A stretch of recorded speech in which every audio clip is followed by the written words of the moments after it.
अस्सलाम वालेकुम दोस्तों, welcome back to our channel find Urdu. Convocation convocation का मतलब है इजलास, तकरीब, जमात का इकट्ठा होना।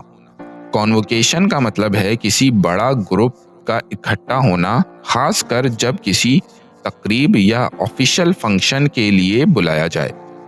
ये अक्सर ग्रेजुएशन सेरेमनीज या फॉर्मल मीटिंग्स के लिए इस्तेमाल होता है। जैसे जब यूनिवर्सिटी स्टूडेंट्स को डिग्री दी जाती है तो इसे कॉन्वोकेशन सेरेमनी कहा जाता है। The university held a convocation for graduating students.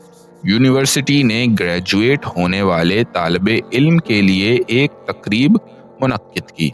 तो दोस्तों, कॉन्वोकेशन का मतलब है एक बड़ा ग्रुप इकट्ठा होना किसी रस्मी या एजुकेशनल तकरीब के लिए, जैसे ग्रेजुएशन सेरेमनी। उम्मीद है अब आपको कॉन्वोकेशन का मतलब समझ में आ गया होगा। मिलते हैं नेक्स्ट वीडियो में। शुक्रिया।